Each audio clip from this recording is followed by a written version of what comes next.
नमस्कार। क्या आप भी इस बात को लेकर थोड़ा परेशान हैं कि पैन को आधार से कैसे लिंक किया जाए? तो फिक्र बिल्कुल मत कीजिए। आज हम आपको स्टेप बाय स्टेप बताएंगे कि कैसे सिर्फ 5 मिनट में, वो भी अपने मोबाइल फोन से ही, आप ये काम आसानी से पूरा कर सकते हैं। ये सच में बहुत आसान है। तो चलिए शुरू करते हैं। तो सबसे पहले सीधे मुद्दे पर आते हैं। क्या आपका पैन कार्ड बंद हो सकता है? तो जी हाँ, बिल्कुल हो सकता है, क्योंकि सरकार ने अब पैन को आधार से लिंक करना कंपलसरी यानी कि अनिवार्य कर दिया है। देखिए, सरकार ने पैन को आधार से लिंक करने की आखिरी तारीख कई बार बढ़ाई है और अब एक नई डेडलाइन है 31 दिसंबर 2025। लेकिन इसका मतलब ये नहीं कि हम आराम से बैठ जाएं, क्योंकि जो पिछली डेडलाइंस थी वो निकल चुकी हैं और अगर आपने तब तक लिंक नहीं किया तो आपका पैन कार्ड कभी भी निष्क्रिय हो सकता है या शायद हो भी चुका हो।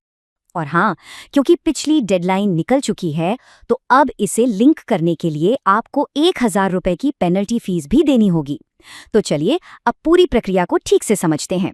ठीक है, तो इस पूरे प्रोसेस को हमने 5 बहुत ही आसान हिस्सों में बांट दिया है। सबसे पहले हम ये समझेंगे कि आखिर ये लिंकिंग इतनी ज़रूरी क्यों है। फिर हम अपना स्टेटस चेक करना सीखेंगे, जो कि बहुत ज़रूरी है। इसके बाद हम फीस भरने का तरीका जानेंगे, फिर लिंक करने की रिक्वेस्ट भेजेंगे और आखिर में ये पक्का करेंगे कि हमारा काम पूरा हुआ है या नहीं। तो चलिए एक एक करके सब कुछ समझते हैं। तो पहला सवाल, इसे लिंक करना आखिर इतना ज़रूरी है क्यों? देखिए, बात बहुत सीधी है। अगर आप ऐसा नहीं करते हैं तो आपका पैन कार्ड इनऑपरेटिव यानी कि निष्क्रिय हो जाएगा और इसका सीधा असर आपके बैंक अकाउंट और डीमैट अकाउंट पर पड़ सकता है, जिन्हें फ्रीज तक किया जा सकता है। तो आप समझ सकते हैं कि ये काफी गंभीर मामला है। अब आता है हमारा दूसरा और सच कहूं तो सबसे जरूरी स्टेप, अपना स्टेटस कैसे चेक करें, क्योंकि हो सकता है कि आपका पैन पहले से ही आधार से लिंक हो। तो कोई भी एक्शन लेने से पहले ये जानना बहुत जरूरी है कि अभी का स्टेटस क्या है। इसके लिए आपको बस इनकम टैक्स की ऑफिशियल वेबसाइट पर जाना है। वहां आपको क्विक लिंक्स का एक सेक्शन दिखेगा, उसमें लिंक आधार ऑप्शन पर क्लिक कर दीजिए। फिर अपना पैन और आधार नंबर डालिए और वैलिडेट बटन दबा दीजिए। बस इतना ही करना है। अब यहाँ पर दो में से एक बात होगी। अगर आपको स्क्रीन पर लिखा हुआ दिखे your PAN is already linked to given Aadhaar, तो बहुत बहुत बधाई, आपका काम तो पहले से ही हो चुका है। लेकिन अगर आपको payment details not found for this pan जैसा कोई मैसेज दिखता है, तो इसका मतलब है कि आपको आगे की प्रक्रिया पूरी करनी होगी। तो जिन लोगों का पैन लिंक नहीं है उनके लिए है ये अगला सेक्शन, लिंकिंग फीस का पेमेंट कैसे करें। चलिए हम आपको स्टेप बाय स्टेप पूरी गाइड देते हैं। ठीक है, तो इस स्क्रीन को जरा ध्यान से देखिए। सबसे पहले कंटिन्यू टू पे थ्रू ई पे टैक्स पर क्लिक करना है। फिर अपना पैन 2 बार डालना है, अपना मोबाइल नंबर डालना है और जो ओटीपी आएगा उसे भर देना है। इसके बाद इनकम टैक्स वाली टाइल में प्रोसीड पर क्लिक करें। अब यहाँ सबसे ज़रूरी हिस्सा आता है, इसे ध्यान से सुनिएगा। असेसमेंट ईयर में आपको 2026 चुनना है और टाइप ऑफ पेमेंट में अदर रिसीप्ट्स 500 को चुनना है। इसके बाद सब टाइप ऑफ पेमेंट में fee for delay in linking pan with Aadhaar select करें। आखिर में 1000 रुपीज़ का अमाउंट कंफर्म करके जैसे भी चाहें पेमेंट पूरी कर दें।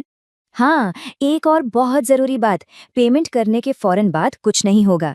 इसे सिस्टम में अपडेट होने में 24 घंटे तक का समय लग सकता है, तो पेमेंट के तुरंत बाद परेशान मत होइएगा, थोड़ा इंतज़ार करना पड़ेगा।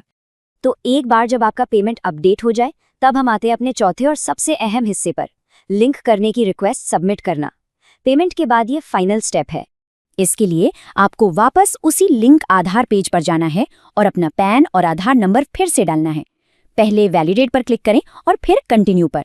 अब अपना नाम बिल्कुल वैसा ही लिखें जैसा आपके आधार कार्ड पर है, स्पेलिंग भी एकदम सेम होनी चाहिए। अपना मोबाइल नंबर डालें, शर्तों पर सहमति दें और लिंक आधार पर क्लिक कर दें।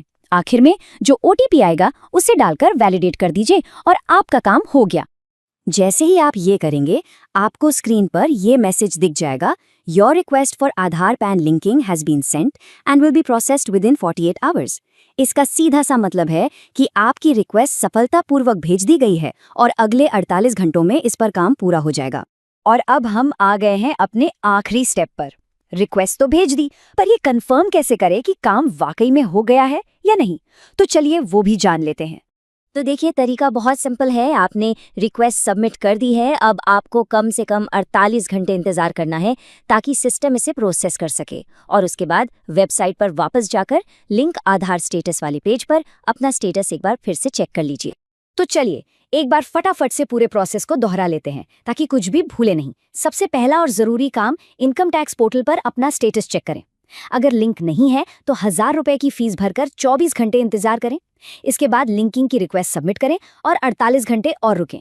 और आखिर में अपना स्टेटस दोबारा चेक करके कंफर्म कर लें कि पैन और आधार लिंक हो गए हैं। तो अब सबसे बड़ा सवाल यही है कि आपका स्टेटस क्या है। देर मत कीजिए, जाइए अभी चेक कीजिए और अगर जरूरत है तो इस बेहद जरूरी काम को आज ही पूरा कर लीजिए। वीडियो देखने के लिए आपका बहुत बहुत धन्यवाद। अच्छा, अगर आप एक फ्री NSDL ID लेना चाहते हैं तो नीचे URL दिया हुआ है और यही लिंक आपको वीडियो के डिस्क्रिप्शन में भी मिल जाएगा। उस लिंक पर क्लिक करके आप बहुत ही आसानी से बिल्कुल फ्री में NSDL की ID के लिए अप्लाई कर सकते हैं। देखिए, इस NSDL ID के जरिए आप कई जरूरी सेवाएं शुरू कर सकते हैं, जैसे कि pan card service, update service और भी कई सारी महत्वपूर्ण सुविधाएं। ये सभी सेवाएं बहुत ही सरल तरीके से काम करती हैं और आप इन्हें अपने दुकान या सेंटर से आसानी से शुरू कर सकते हैं। तो नीचे दिए गए URL पर क्लिक कीजिए या वीडियो के डिस्क्रिप्शन में लिंक देख लीजिए और अभी तुरंत फ्री NSDL ID के लिए अप्लाई कीजिए।